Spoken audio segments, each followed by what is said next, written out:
Students, आप सभी का हमारे YouTube चैनल लर्निंग यूनिवर्स में बहुत बहुत स्वागत है। प्यारे बच्चों, जैसा कि हम सबको पता है, पिछले सेशन में भी हम आपके लिए ऑनलाइन क्लासें जब चलती थी तो वर्कशीट आती थी, लिंक आते थे। इस बार भी वर्कशीट आना शुरू हो गई है और आप लोगों की पहले वीक की वर्कशीट है वो आ चुकी है। तो आज हम इस वीडियो में क्लास 7th की सामाजिक विज्ञान का जो आपका भूगोल की किताब है उसकी वर्कशीट नंबर 1 जो कि 9 जुलाई के लिए है उसको हम सॉल्व करेंगे। आपकी वर्कशीट का टॉपिक है हमारा सौरमंडल। बहुत ही रोचक है। आपको अपने सौरमंडल और जो ग्रह हैं, उपग्रह हैं, उनके बारे में जानने के लिए बहुत रोचक जानकारी मिलेगी। तो इस पूरी वीडियो को देखिएगा। तो चलिए बच्चों, हम इस वर्कशीट को हल करना स्टार्ट करते हैं। इससे पहले आपको अपना नाम और अपने कक्षा अध्यापक का नाम लिखना है। अब चलते हैं हमारा सौरमंडल पढ़ते हैं। नीचे दिए गए संकेत बिंदुओं की सहायता से खगोलीय पिंडों को पहचान कर उनके चित्रों के आगे लिखिए। तो बच्चों, छठी क्लास में भी आपने सौरमंडल के बारे में पढ़ा होगा, यानी कि सूर्य के जो चारों ओर घूमने वाले जो 8 ग्रह हैं उनको मिला के सौरमंडल बनता है। तो अब सौरमंडल में क्या है, और भी बहुत सारी जैसे छोटे ग्रह आते हैं, उपग्रह होते हैं। ग्रह जो पृथ्वी ग्रह है तो पृथ्वी का उपग्रह चंद्रमा है। तो ऐसे बहुत सारे ग्रहों के भी उपग्रह होते हैं, लेकिन यहाँ हमें वो सब नहीं पढ़ना है। यहाँ कुछ आपके सामने देखिए क्या दिए गए हैं, 1 2 3 4 5 6 पिक्चर दिए गए हैं। आपको आगे ये कुछ हिंट दिए गए हैं, तो इनको मिला के यहाँ पे लिखना है। तो सबसे पहले देखिए ये क्या है। ये आपको जैसा लग रहा है ये एकदम चमकता हुआ है, यानी ये क्या है, सूर्य है। तो यहाँ क्या लिखेंगे आप, सूर्य। ये आसमान के तारे चमक रहे हैं तो आप यहाँ क्या लिखेंगे, तारा। ये चंद्रमा है तो आप यहाँ चंद्रमा लिखेंगे। इसमें आपको पता है ये आपका क्या है, ग्रह। सारे ग्रह हैं, जैसे ग्रह ऐसे हैं आप ग्रह लिखेंगे। ये आपका उल्का पिंड है और ये क्षुद्र ग्रह है। क्षुद्र यानी बहुत छोटे होते हैं।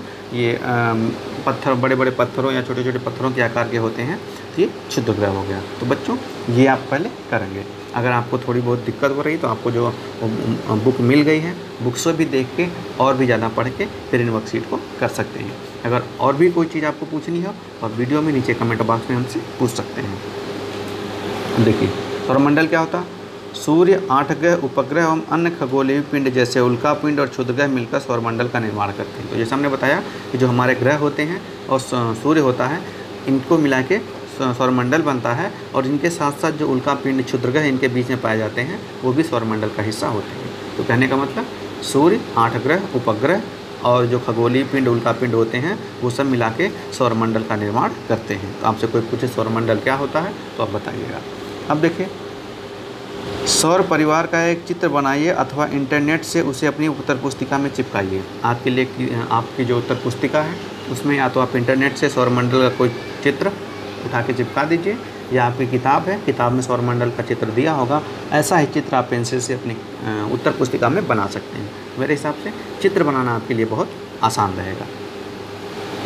और चित्र बनाने से आपको क्या होगी, मतलब आपको अच्छा भी लगेगा, बहुत सारी चीज़ें आपको समझ में आ जाएंगी और उससे साथ साथ आपको चित्र बनाने की जो कला है वो भी अच्छी हो जाएगी। अब हमारे सामने देखिए क्या दिया गया है, 1 2 कुछ मतलब हिंट दिए गए हैं। इन्हीं हिंट को यहाँ पे जो खाली स्थान है वहाँ पे भरने हैं।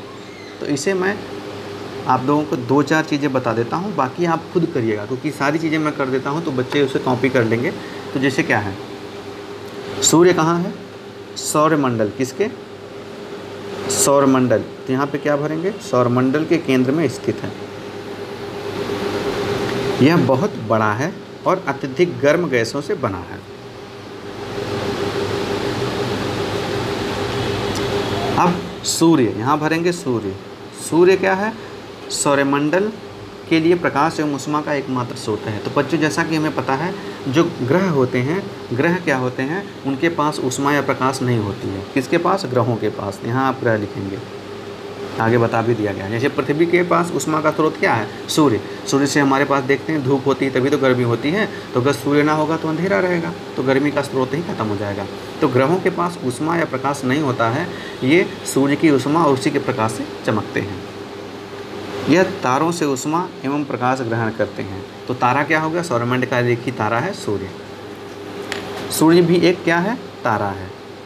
सौरमंडल के सभी 8 ग्रह एक निश्चित, यहाँ 8 लिखेंगे, ये 8 ग्रह एक निश्चित पथ पर सूर्य के चक्कर लगाते हैं। इसे क्या बोलते हैं? कक्षा बोलते हैं, ग्रहों की कक्षा बोलते हैं। क्षुद्र ग्रह बृहस्पति एवं मंगल की कक्षाओं में या मंगल एवं बृहस्पति की कक्षाओं के मध्य पाए जाते हैं। तो ये बच्चों आप भर के इसे अपनी जो उत्तर पुस्तिका है या वर्कशीट में करके अपने क्लास टीचर को चेक कराइएगा। आगे आपको देखिए क्या दिया गया है। पृथ्वी के बाद एक अद्भुत ग्रह है, तो पृथ्वी के बारे में कुछ बताया गया है। क्या है? सौर परिवार में पृथ्वी पर भी जीवन संभव है। यानी सौर परिवार में जो 8 ग्रह हैं उनमें से अभी केवल पृथ्वी पर जीवन संभव है। यानी हम लोग कहाँ रहते हैं? पृथ्वी पर। मंगल ग्रह पे तलाश चल रही है लेकिन अभी भी संभव नहीं है, क्योंकि पृथ्वी पर ऑक्सीजन और पानी पाया जाता है। मंगल ग्रह पे अभी इन सब की उतनी उपलब्धता के स्रोत नहीं मिल पाए हैं या बहुत कम मिले हैं, तो इसीलिए अभी क्या है कि पृथ्वी पर ही जीवन संभव है। जीवन की अनुकूल परिस्थितियाँ संभवतः केवल पृथ्वी पर ही पाई जाती हैं। अनुकूल परिस्थितियाँ मतलब वही, जीने के लिए हमें क्या चाहिए? खाना चाहिए, पानी चाहिए, सांस लेने के लिए ऑक्सीजन चाहिए। तो ये सारी चीज़ें पृथ्वी पर भी संभवतः संभव है। पृथ्वी ना तो अधिक गर्म है और ना ही अधिक ठंडी। वायु में जीवन के लिए आवश्यक गैसें या ऑक्सीजन मौजूद है।